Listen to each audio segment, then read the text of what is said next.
我看大家都在用这个整理箱，我也买来试试。里面是钢架支撑的，很结实。我这2大摞差不多有50件衣服都收进去了。这个整理箱的面料是防水防潮的，侧面有拉链，拿取衣服也很方便。这下衣柜整齐了。我就想不明白了，那洗脸盆埋了吧胎的一股怪味儿，为啥就不舍得花几块钱买个脸盆挂钩呢？现在大多数中国家庭都是把脸盆、菜盆随意堆在一个角落，拿着费劲。脸盆控不干水，还总有一股五巴味儿。而有钱人都会在家里贴上几个这样的无痕挂钩，家里用的盆都整整齐齐的挂在上面。10平米的小卫生间看起来像50平米一样大。饺子这样放冰箱不卫生，还容易坏。这款饺子收纳盒就非常实用，磨砂设计，大容量，饺子分层放置，不干皮儿，不串味儿，叠加起来放冰箱也不占空间。过年吃饺子的朋友赶快备上吧。聪明人的洗洁精都是放在橱柜下面的，这样不仅不占地方，使用起来也非常方便。只需要打开这个盖子，换上这个小东西，插入皂液延长器，底部的导管连接洗洁精，在台面上方就可以直接使用了，是不是很赞呢？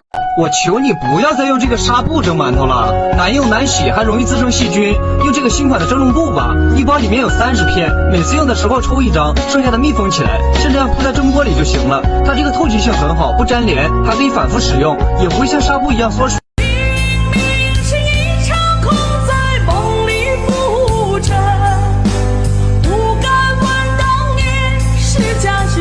你还真别瞧不上这个20几的小电锅，这个羊毛可不是谁都能薅得上的，它里面是淘精不粘内的，不管是煎和炒都不会粘锅，平时煮个面炒个菜特别方便，有空的时候一家人还可以一起吃个小火锅。建议大家选带蒸屉的，可以上蒸下煮一锅出。我婆婆放着肉扒了半天就找着1块1似的，你看我家的呢，咱把刚买回来的肉按每次量切成小块放进密封袋里，排骨也切成小块把放进袋里，鸡翅也同样给它站排放好，然后把这些装好的肉平放在冰箱里，冻硬一点之后给它立在抽屉里。这种密封袋厚实不漏水，保鲜还不窜味儿，洗还能接着用，下次吃的时候就一目了然了。给你看看我家的小挂钩，用完的脸盆随手一挂，通风又沥水。厨房贴一个收纳洗菜的盆子，挂在墙上沥水方便又卫生。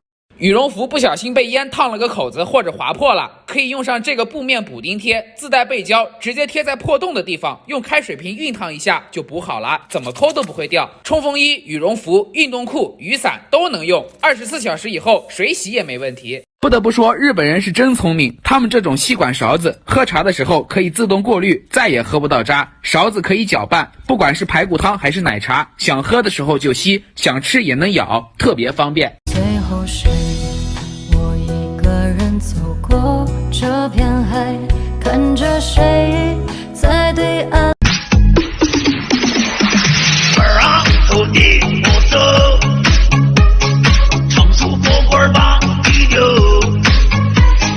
手中有我的。给厨房装上这个垃圾桶，壁挂设计，自带垃圾袋收纳盒，用上它切菜摘菜再也不用弯腰了。超大的容量，很能装，用完折叠起来一点不占。10秒刮完一条鱼，鱼鳞直接入盒，不残留不乱溅，不伤鱼皮不伤手，省力又快捷。想要点左下方购物车。哎呦我的妈！很多人不知道，这个塞子可以拔下来换成这种过滤的弹跳芯，按压设计，毛发异物轻松过滤，清洗也很方便。我看大家都在用这个整理箱，我也买来试试。里面是钢架支撑的，很结实。我这2大摞差不多有50件衣服都收进去了。这个整理箱的面料是防水防潮的，侧面有拉链，拿取衣服也很方便。这下衣柜整齐了。